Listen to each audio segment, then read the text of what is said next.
असेतु सिन्धुपर्यन्ताया यस्य भारतभूमिका पितृभूः पुण्यभूमिश्चैव स वै हिन्दूरिति स्मृतः।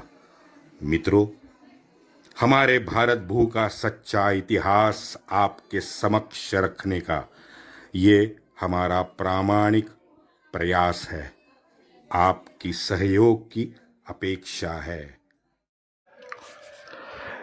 जय श्री राम। योगेश अनंत काले सभी सुनने वालों को प्यार भरा नमस्कार। मित्रों, मार्च सन 1351 1351 एक इस्लामी सुन्नत पे चलने वाला दरिंदा जानवर मोहम्मद गियासुद्दीन तुगलक ठट्टा में मर गया। वहीं दूसरा यहाँ पे सुल्तान बनकर आ गया, जिसे ये हमारे भांड वामपंथी और ये हमारे हरे टिड्डे मुसलमान ये दरिंदे इसको भारत का भाग्य विधाता आज घोषित करते हैं। नाम है फिरोज शाह। वैसे ठट्टा से 38 किलोमीटर दूर जैसे हमारा ये येड़ा गियासुद्दीन मोहम्मद गियासुद्दीन तुगलक मर गया, मात्र तीसरे दिन मुगल ठट्टा में घुस गए। अब ठट्टा में घुस गए, वहाँ ठट्टा में और आसपास के इलाकों में उन्होंने जमकर लूट मचाई, मोहम्मद की फौज को काट डाला और जो भी बचे कुचे थे उनको वहाँ से भगा दिया। और उन सभी तुर्कों की फौज की हरम की जो महिलाएं थी उनको बालों से घसीट के मुगल अपने साथ ले गए। वैसे इधर एक आश्चर्य करने की बात यह है कि मोहम्मद का कोई बेटा इतिहास के सामने नहीं आता। कौन आता है? आता है तो गियासुद्दीन का हरामी भाई फिरोज शाह। लिखा है कि 1309 में हरम में पैदा हुआ ये फिरोज था। वैसे मैं कहूँ कि ये हरम में पैदा होने वाले जितने भी ये इस्लामी हरामी बच्चे होते हैं ना, उनकी जन्म तिथि, जन्म साल, इनको हमें अब भूलना चाहिए और ये परीक्षाओं में भी पूछना नहीं चाहिए। अब पता नहीं उनके हरम में कितने बच्चे रोज या हर हफ्ते वो ये लोग पैदा करते थे सुअरों की तरह। वो सुअर नहीं होते, कूड़े कचड़े में वो माँ होती है। अब उसको ये भी नहीं पता होता कि कितने बच्चे मेरे दूध पी रहे हो या कितने बच्चे बाहर आध मरे पड़े हैं, वो उसको पता ही नहीं होता। इतने सारे उसके पिल्ले होते हैं। शम्स सिराज ने तो इस फिरोज को दुनिया का सबसे महान बताया है। बरनी के तारीख ए फिरोजाबादी, अब उसी नाम से शम्स सिराज का भी वर्णन और उसका पुस्तक है वर्णनों का। और तीसरा पुस्तक है फिरोज शाह ने जो खुद लिखा, फतूहत फिरोज शाही। अब ये जितने भी गत 800 साल के इतिहासकार है ना, सो कॉल्ड विद्वान लोग हम जिसे कहते हैं, हम नहीं कहते, ये मुसलमानों ने अपने आप का ढोल बजाया है। हाँ, उन सब का आधार मित्रों ये मात्र 3 पुस्तकें हैं जो उपलब्ध है। अब इनको क्लास वाले भी देखो, अब जितने यूट्यूबर हैं या यूपीएससी या एमपीएससी जो भी आईसीआईसी बाईसी जितने भी ये एग्ज़ाम्स है, उनके लिए जो पढ़ाने का काम करते हैं वो सभी यूट्यूबर टीचर जो है ये अपने वाक पटुता से या अपने शब्द जांजाल से आपको जितना चाहे भाई साहब मोहित करे। लेकिन भारद्वाज हो, दृष्टि हो, सृष्टि हो, अष्टी हो, खानसर हो, अन अकेडमी हो, अप अकेडमी हो, डाउन अकेडमी हो, जितने भी है उन सब का आधार मात्र ये 3 पुस्तक है, ये ध्यान में रखो। हाँ, अगर आपको ज़्यादा ही टाइम पास करना है और गालियाँ देनी है तो यूट्यूब पे जाओ, पाकिस्तान का किसी भी इतिहास के पाठ्य पुस्तक को निकालो और पढ़ते रहो भाई साहब, फुल टाइम पास की गारंटी है। तो फिरोज हरामी की कथा अब शुरू करते हैं। अलाउद्दीन खिलजी के 3 सरदार थे। अब ये तीनों सरदारों को अलाउद्दीन ने इत्तेदार बनाया, लेकिन कहाँ का? बिना जमीन का इत्तेदार बनाया, उनके पास जमीन ही नहीं थी। अब इसने अलाउद्दीन ने क्या किया, 3 क्षेत्र डिसाइड कर लिए। 3 क्षेत्र डिसाइड कर लिए और वहां पे वो ये सब शत्रु के क्षेत्र थे। अब इन तीनों को बताया कि भाई ये इस क्षेत्र के तुम जमींदार, ये इत्तेदार हो, लेकिन ये क्षेत्र अभी शत्रु के पास है, तो आपने उसके साथ युद्ध करके वो जमीन हथियानी है और उसका इत्तेदार बनना है। आपको वेतन तो यहां से मैं कुछ नहीं दूंगा। अजीब है ये अर्थव्यवस्था, किसी को समझ में नहीं आई कि ये सिर्फ हरे टिड्डे को ही समझ में आती है। तो उसके अलाउद्दीन खिलजी के हुक्म से ये तीनों उसके सरदार, नाम है घियासुद्दीन, दूसरा है रजाब और तीसरा है आबू बर्क। अब ये तीनों सिंध के दीपलपुर में पहुंचे, जो आज पाकिस्तान में है। वहां सिंध का एक राजा था, राजा माल भट्टी। ये राजा माल भट्टी बहुत बहादुर था, क्योंकि इन तीनों ने जितनी बार उस पे हमला किया, एक भी बार वो उसे हरा नहीं पाए। तो बहुत बार हारने के बाद में इन्होंने एक शातिर चाल रखी। क्या चाल थी?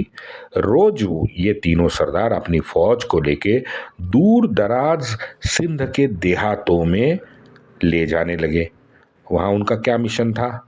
मिशन वही था, जर जोरू जमीन। हाँ, अब वहां पे उन गांव वालों को ये नोचने लगे। अच्छा, वो वहां पे उस गांव को हथियाते नहीं थे, सिर्फ लूटते थे, शाम को निकल जाते थे। अब यहाँ राज दरबार में चिंता बढ़ गई, तो राजा ने फिर इनकी मांगे पूछी। इन्होंने, हरामजादों ने, उसकी 3 बेटियां मांग ली। सीधी बात है, क्योंकि उनका आदर्श अभी तो उनका आका था ना, अलाउद्दीन। अब उसने उस आका अलाउद्दीन ने रतन सिंह के साथ भी तो यही मांग की थी। तो यथा राजा तथा प्रजा, तो सरदार ने राजा मालभट्टी की 3 बेटियां मांग ली। राजा मालभट्टी ने सीधे तौर पे ना कह दी। अब इन्होंने इसके बाद में अत्याचार और बढ़ाए, और जाते जाते ये बलात्कार करते, लूटते और वहां से भाग जाते। और अब की बार इन्होंने खेत के जो अनाज थे ना, खड़े अनाज को भी आग लगाना शुरू कर दिया।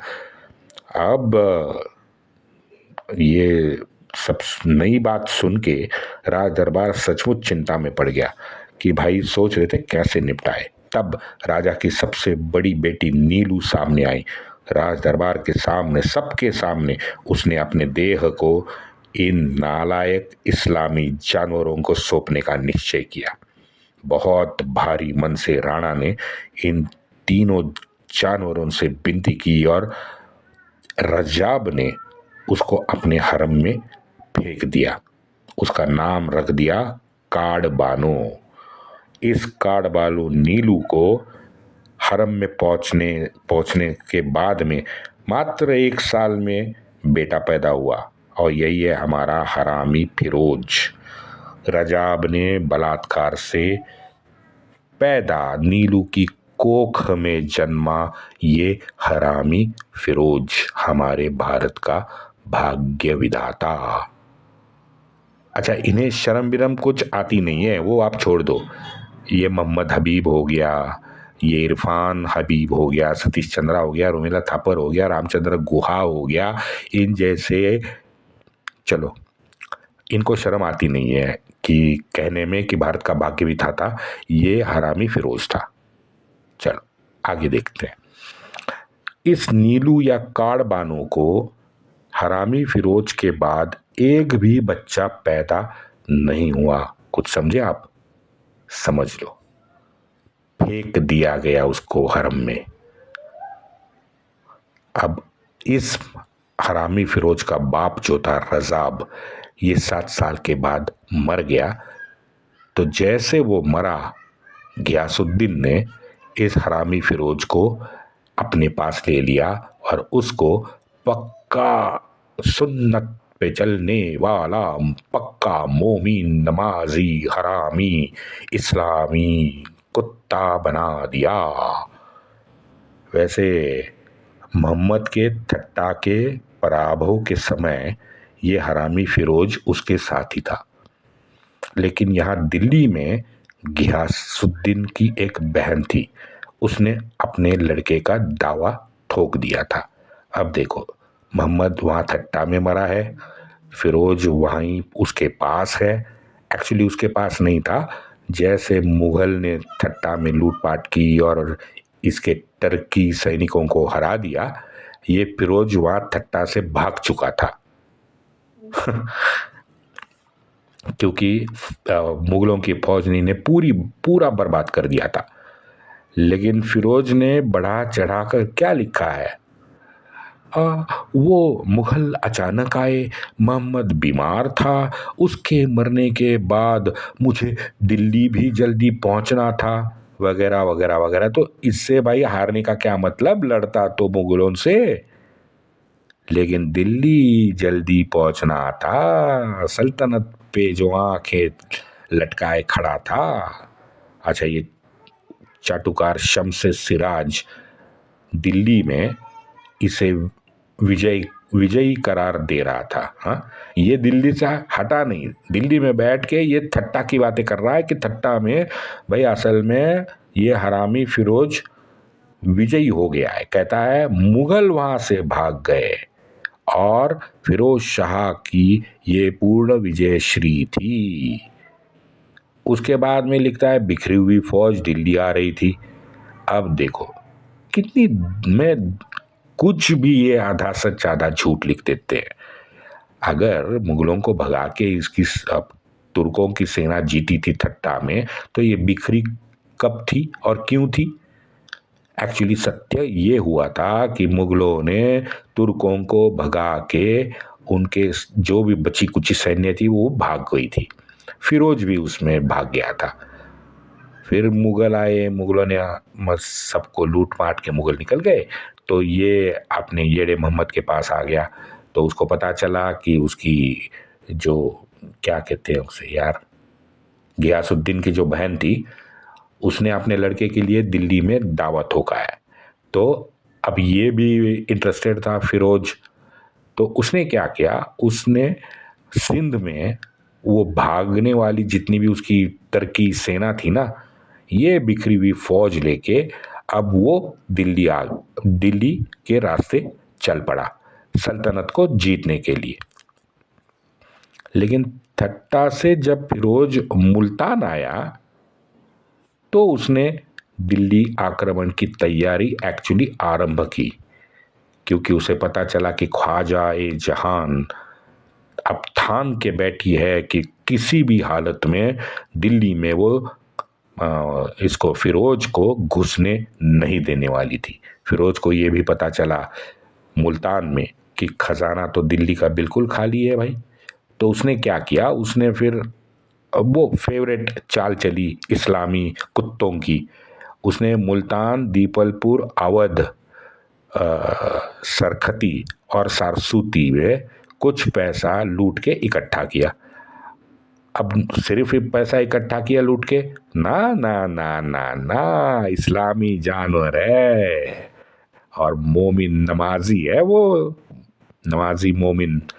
तो उसने पैसा तो लूट ही लिया, लेकिन आम शहरी को कैद किया, इस्लाम का डर दिखा के सबको मुजाहिद कर दिया। तो आज जितने भी मुल्तान, दीपलपुर और सरखाती और सरस्वती के हमारे जितने भी धर्मांतरित वहाँ चिल्लाते हैं ना हिंदू हिंदू हिंदू के नाम पे, वो ध्यान में रखे कि उनके बापजादे भी हिंदू ही थे।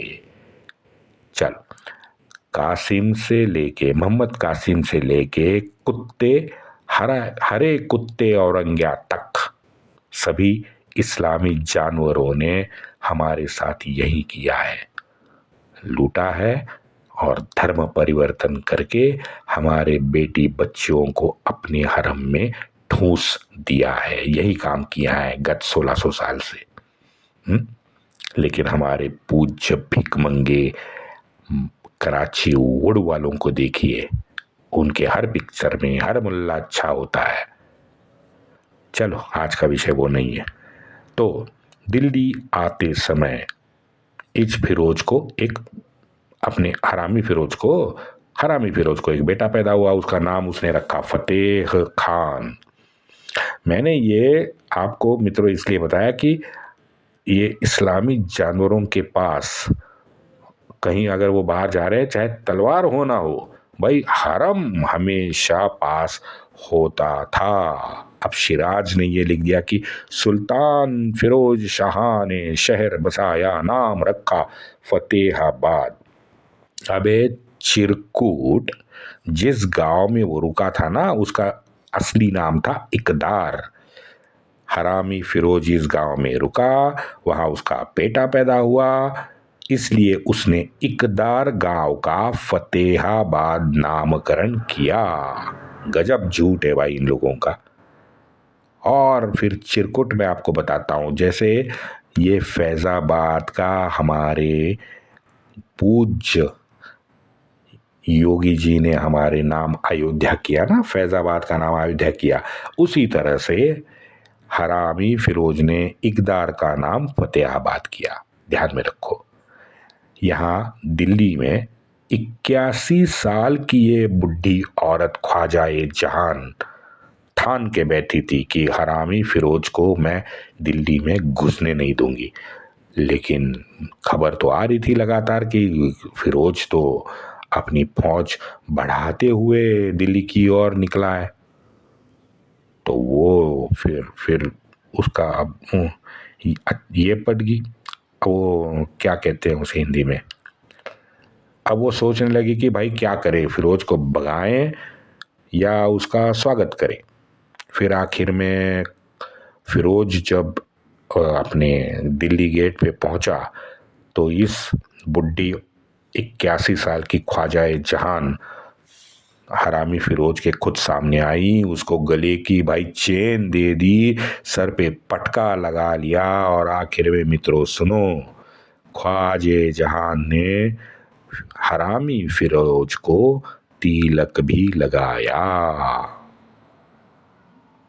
अच्छा, मैंने इसलिए जोर दिया इस वाक्य पे उस टाइम एक औरत ने, बुढ़ी औरत ने ये सुल्तान को तिलक भी लगाया।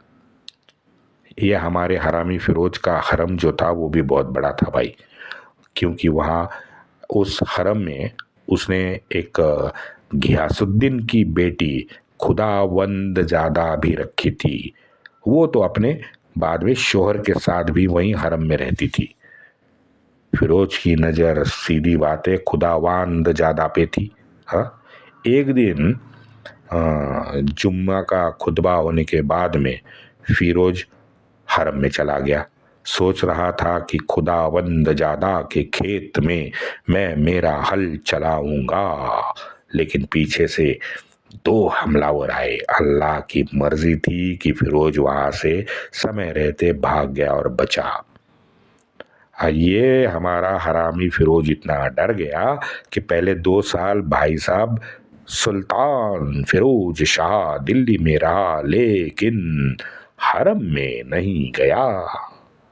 अब इस 2 साल के बाद में खजाना तो बिल्कुल खाली पड़ा था, अब भरना जरूरी हो गया।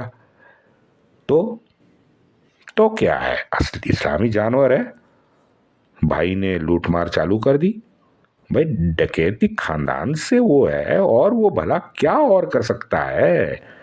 अब की बार इसने टारगेट रखा लखनऊती बंगाल। साल था 1353, कोसी के किनारे, लेकिन उसके सामने आया शमसुद्दीन अफगानी डट के कोसी के उस पार खड़ा फिरोज को दिखा। फिरोज डरपोक, हाँ, फिर भी युद्ध किया तो फिरोज को तगड़ी वहां पे हार मिली। लेकिन फिर पीछे हटने के बाद उसने सोच उसकी उसने सोचा कि भाई लूटना है, पैसा तो नहीं है, क्या करेगा, क्योंकि उसके पास 70,000 की फौज भी तो थी। उनका खाना पीना वेतन तो लूटने के अलावा तो कोई चारा ही नहीं था। हाथ हाथ पे हाथ रख के तो बैठ नहीं सकते थे, तो फिरोज ने फिर वहाँ पुराना खेल वहाँ हारने के बाद भी चालू किया। उसने अपने ही 70,000 सैनिकों में ऐलान कर दिया कि भाई एक हिंदू सर का हरामी फिरोज 1 टका देगा।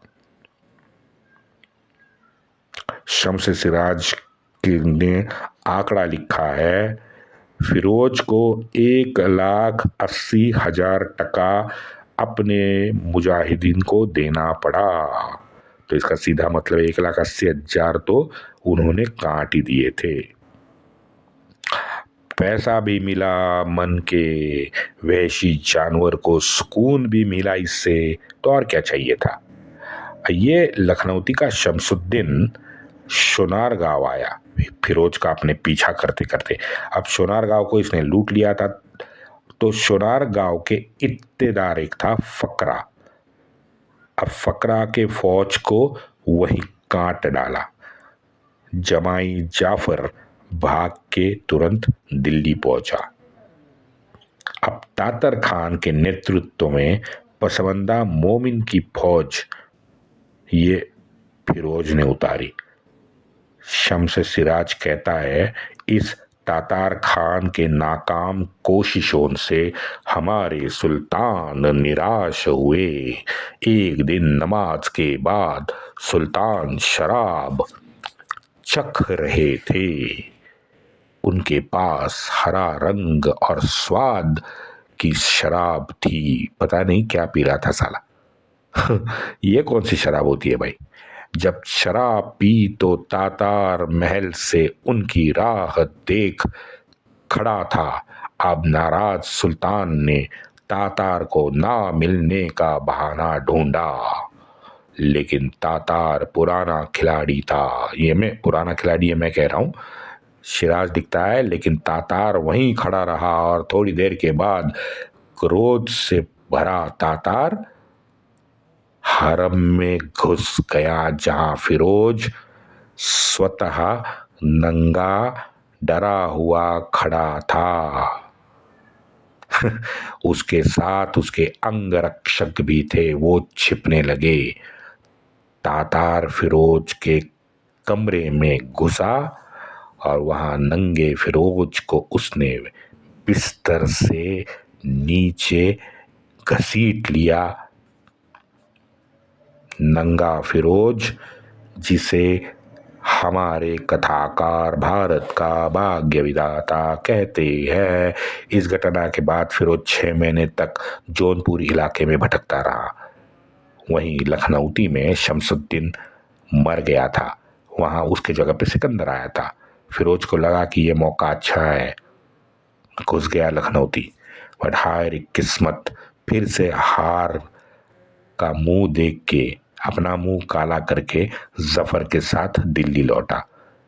बंगाल की हर लड़ाई हरामी फिरोज हारने के बाद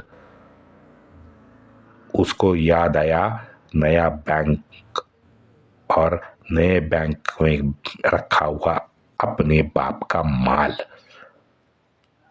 बताइए ये नई बैंक कहाँ थी?